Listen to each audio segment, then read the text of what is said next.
ரம்ஜான் பண்டிகையை முன்னிட்டு ஏழ்மையானவர்களுக்கு உதவி செய்கிறேன் என்கிற பெயரில் சீப்பான பப்ளிசிட்டிக்காக பிராப்ள யூடியூபர் இர்ஃபான் செய்த முகம் சுளிக்க வைக்கும் காட்சிகள்தான் இவை. அச்சோ அவரா பயங்கரமானவராச்சே, அவர்ல கொஞ்சம் ஜாக்கிரதையா இருங்கப்பா.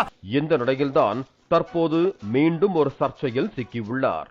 அதாவது ரம்ஜான் பண்டிகையை முன்னிட்டு பணம், ஒரு லுங்கி, புடவை என ஏழ்மையானவர்களுக்கு கொடுக்க போவதாக வீடியோவில் தெரிவித்துவிட்டு குடும்பத்துடன் சொகுசு காரில் சென்னை மவுண்ட் ரோடு அருகில் உள்ள இடங்களுக்கு சென்றுள்ளார் இர்ஃபான். அதாவதுங்க ஜனங்க திருந்தனுங்க, பொது ஜனங்க திருந்தினாதான் எல்லாம் தெரியும். ஒவ்வொரு கணவனும் மனைவிக்கும் நமக்கு பிறக்கிற குழந்தை ஆனா பெண்ணா தெரிஞ்சிக்க ஆசை. தெரிஞ்சுக்கோங்க மறைமுகமா. ஏன்னா இப்போ இருக்கக்கூடிய இதில் மருத்துவரை பிடிச்சி அதை ஸ்கேன் பண்ணி அதை ஒரு யூடியூப்ல ஒரு வீடியோ போடுறான்னா எவ்வளோ பெரிய அயோக்கிய பயலாக இருப்பான். யோசனை பண்ணணும். மூடிட்டு இருக்க மாட்டேடா, சூப்பு போட்டு உனக்கே ஊத்தி விட்டுருவேன், மரியாதையா இருந்து. மொத்த பட்ஜெட்டு 12,500 ரூபா. இந்த வியூஸ் இது வரைக்குமே கிட்டத்தட்ட 6 லட்சம் வியூஸ் போயிருக்கு. குறைந்தபட்சம் அதில் ஒரு 75,000 ரூபா வரும். 10 லட்சம் வியூஸ் போச்சுன்னா ஒரு 1 லட்சம் வியூஸ், 1 லட்சம் ரூபா வரைக்கும் வாய்ப்பு இருக்கு.